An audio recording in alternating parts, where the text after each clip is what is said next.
आइए जानते हैं आज के प्रमुख अंतर्राष्ट्रीय खबरों को। पहले एक नजर आज की हेडलाइंस पर। कपड़े सिलाने के बहाने आए, चित्तौड़गढ़ पहुंचे पीएम नरेंद्र मोदी ने याद दिलाया उदयपुर का कन्हैया हत्याकांड। एमपी फॉर्मूले पर बीजेपी, राजस्थान में इन केंद्रीय मंत्रियों पर खेल सकती है दांव।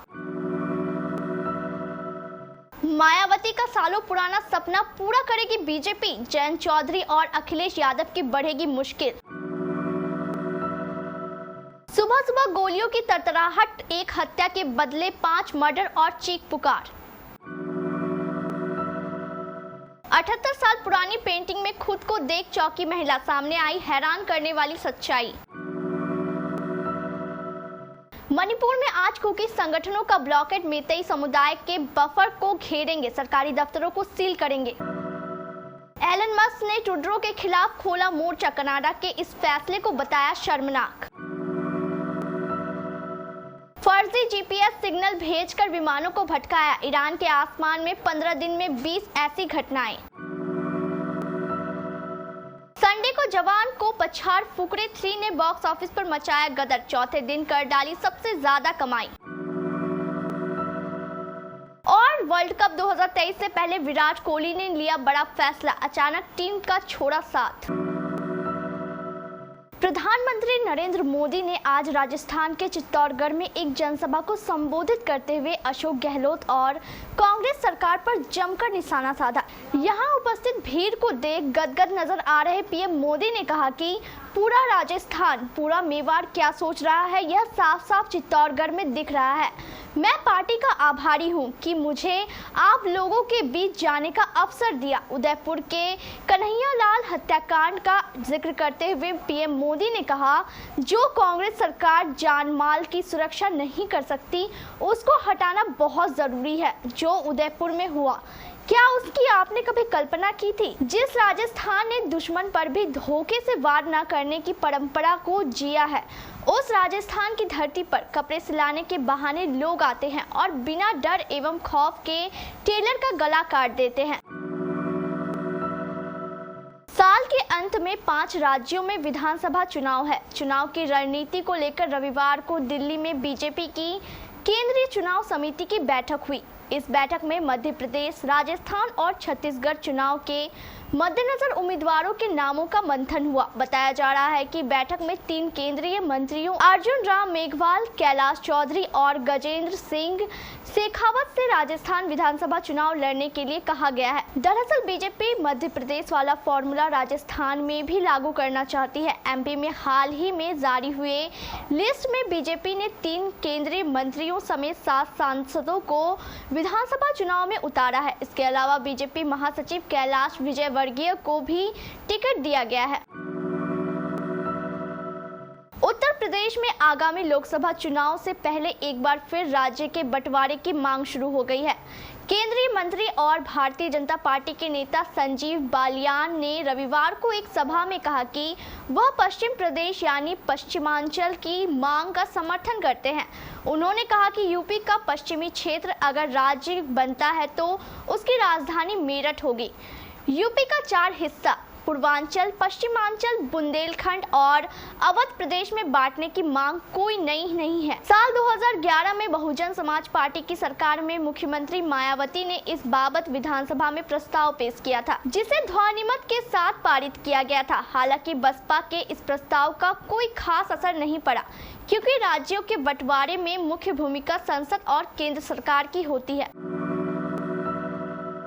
सुबह का समय, गोलियों की तरतराहट और चीख पुकार, इसके बाद एक घर से निकली 5 लाशें। ये खौफनाक मंजर देखने को मिला आज सुबह उत्तर प्रदेश के देवरिया जिले में, जहां जमीनी विवाद में हुई एक हत्या के बदले 5 लोगों को मौत के घाट उतार दिया गया। इस सनसनीखेज हत्याकांड से पूरा इलाका दहल उठा। सूचना पुलिस को मिली तो उनके भी हाथ पांव फूल गए। आनन फानन डीएम से लेकर एसपी तक सभी आला अधिकारी मौके पर पहुंचे। देखते ही देखते पूरा गांव छावनी में तब्दील हो गया। पीएसी को भी तैनात कर दिया गया है। फिलहाल एक गांव में 6 हत्याओं से तनाव का माहौल है।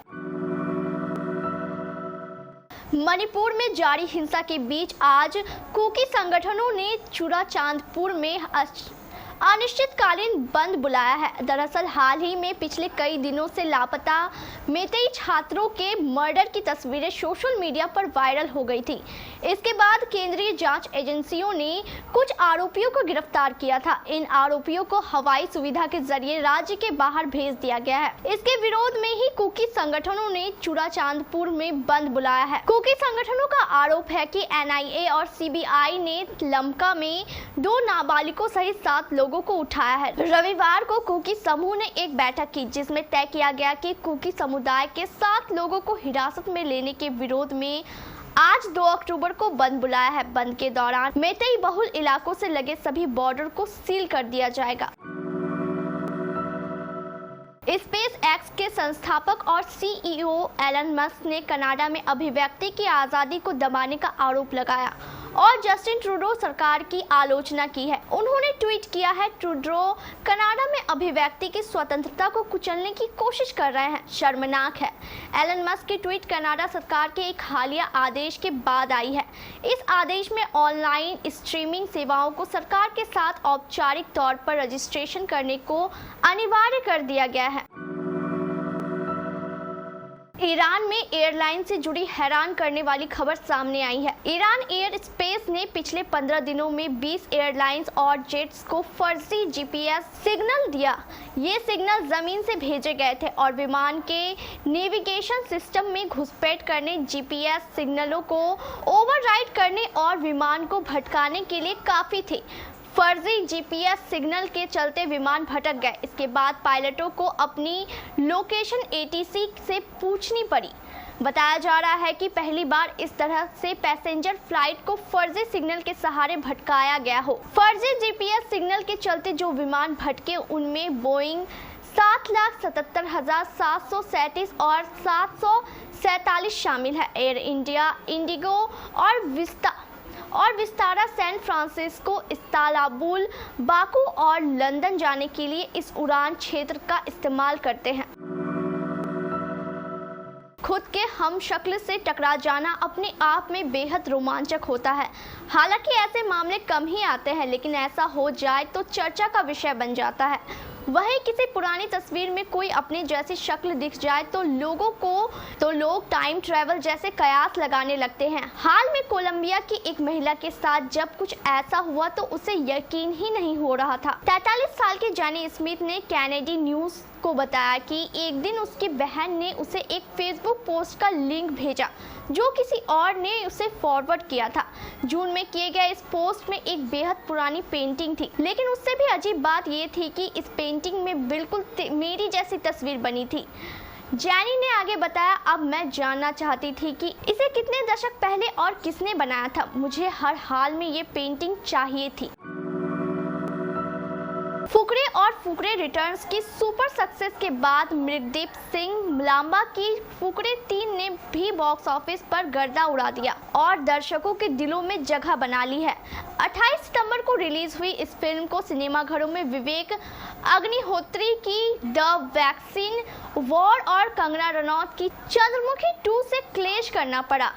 वहीं फिल्म को शाहरुख खान स्टारर जवान से भी टक्कर मिली है। बावजूद इसके फुकरे 3 बॉक्स ऑफिस पर इन सभी फिल्मों को जमकर धो रही है और धुआंधार कलेक्शन कर रही है। सेकनिल की अर्ली ट्रेंड रिपोर्ट के मुताबिक फुकरे 3 ने रिलीज के चौथे दिन संडे को 15.25 करोड़ का कलेक्शन किया है। इसी के साथ फुकरे 3 की 4 दिनों की कुल कमाई अब 43.55 करोड़ रुपए हो गई है।